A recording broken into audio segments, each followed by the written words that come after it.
नमस्कार, मैं हूं आपके साथ ज्योतिका।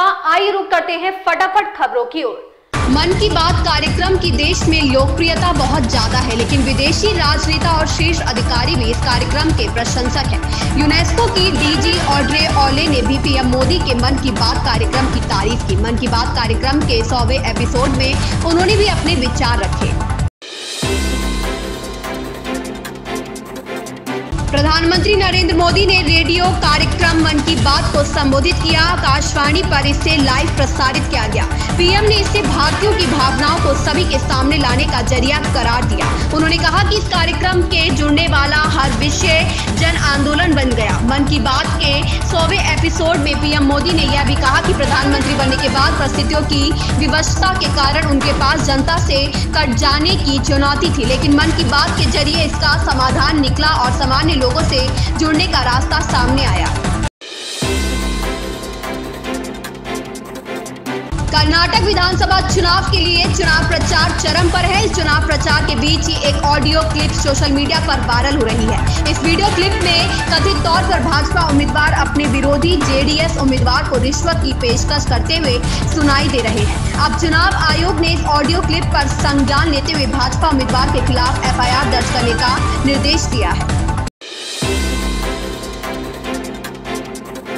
प्रधानमंत्री नरेंद्र मोदी के मन की बात कार्यक्रम के 100वें एपिसोड के कुछ घंटे पहले ही तृणमूल कांग्रेस की सांसद महुआ मोइत्रा ने पीएम से 2 सवाल पूछे हैं। उनका यह सवाल दिल्ली में प्रदर्शन कर रही भारत की एथलीट बेटियों और अदानी मसले पर है।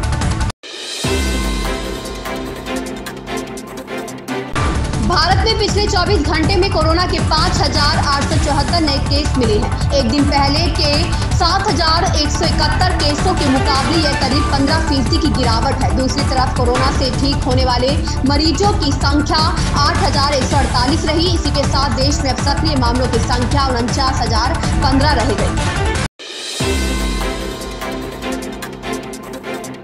प्रधानमंत्री नरेंद्र मोदी ने देश के पहले केबल स्टे रेल पुल अंजी खट पुल के बनकर तैयार होने पर प्रसन्नता व्यक्त की है। पुल का निर्माण 11 महीने में पूरा कर लिया गया और उसमें लगे केबल की कुल लंबाई 653 किलोमीटर है। खालिस्तान समर्थक अमृतपाल सिंह दावा करता था कि वह युवाओं का नशा छुड़वा रहा है, लेकिन सच यह है कि अमृतपाल के गांव जल्लूपुर खेड़ा में गुरुद्वारा के पास एक शेड डालकर बनाए गए नशा मुक्ति केंद्र में एक भी युवा नशा नहीं छोड़ पाया है। वहीं पुलिस जांच के दौरान सामने आया है कि अमृतपाल के साथ जो युवा गनमैन बनकर चलते थे वह भी अलग अलग तरह का नशा सेवन करते थे। यह खुलासा अमृतसर ग्रामीण के एसपी तेजवीर सिंह की ओर से किया गया है। जम्मू कश्मीर के मौसम में उतार चढ़ाव जारी है। कश्मीर में मौसम सुहावना बना हुआ है। यहाँ अधिकांश जिलों में दिन का तापमान सामान्य से 6 से 8 डिग्री नीचे चल रहा है। जम्मू संभाग में भी फिलहाल राहत है। मौसम विज्ञान केंद्र श्रीनगर के अनुसार 2 और 3 मई को प्रदेश के कुछ हिस्सों में बारिश के आसार हैं। मेवात का जामताड़ा बने नूह में 200 से ज्यादा साइबर ठगों को पकड़ने के बाद अब पुलिस की नजर क्षेत्र में संचालित होने वाले साइबर ठगी के कोचिंग सेंटरों पर है। शिक्षा के क्षेत्र में पिछले नूह जिले के इन गांवों में ठगी के कोचिंग सेंटर भी संचालित किए जाते थे। इन कोचिंग सेंटरों में साइबर ठगी की ट्रेनिंग दी जाती थी।